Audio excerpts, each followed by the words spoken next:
और जो पीएचको वाले चाचा को रूम अलॉट हुआ, उसमें आके छोटे वाले चाचा चाची आके रहने लगी।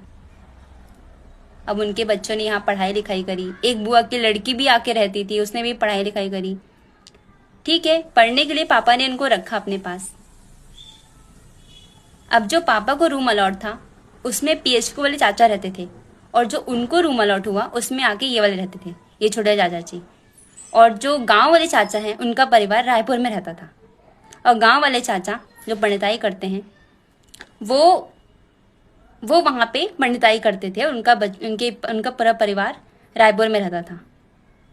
और मेरी माँ हमेशा से गांव में रह गई, पर पापा ने कभी मेरी मम्मी की केयर नहीं करी।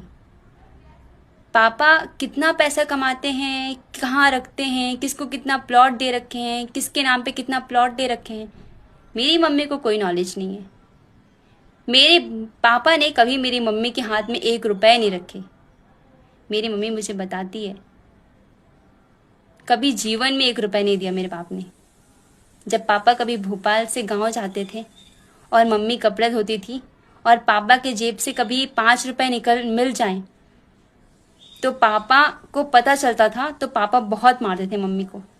इतनी बुरी तरीके से मारते थे। कुएं से पानी भर रही है ना, बाल्टी उठा के कमर पे ही 1 बाल्टी।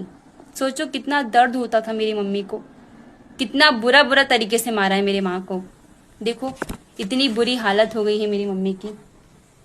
90 साल की लगती है मेरी मम्मी, और मेरे पापा 62 साल के शेर लगते हैं। और मेरी बात तो पूछो ही मत। मेरा जीवन तो ऐसा व्यतीत हुआ है ना, पहले पीएचको वाले चाचा के पास रही तो उन्होंने मेरी थाली, लोटा, बर्तन, ग्लास सब अलग रखा। मैंने पहली क्लास, दूसरी क्लास इस भोपाल में पढ़ाई की। मेरे पापा ने मुझे मेरी माँ से दूर कर दिया था बचपन से ही पढ़ने के लिए। पहली दूसरी क्लास मैंने चाचा के पास रह के पढ़ाई की, पीएचको में, जो पीएचको में चाचा है उनके पास थी। H/52 96 लाइन 23rd बटालियन, वो मेरे पापा का रूम था। उसमें मैंने पढ़ाई की, और उस चाचा ने बहुत बुरा बर्ताव किया।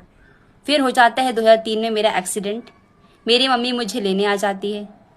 उस टाइम भी मेरे पापा मेरी मम्मी के साथ बहुत बुरी तरीके से मारपीट करते हैं, और वो चाचा चाची मेरी मम्मी के साथ बहुत बुरा बर्ताव किए हैं।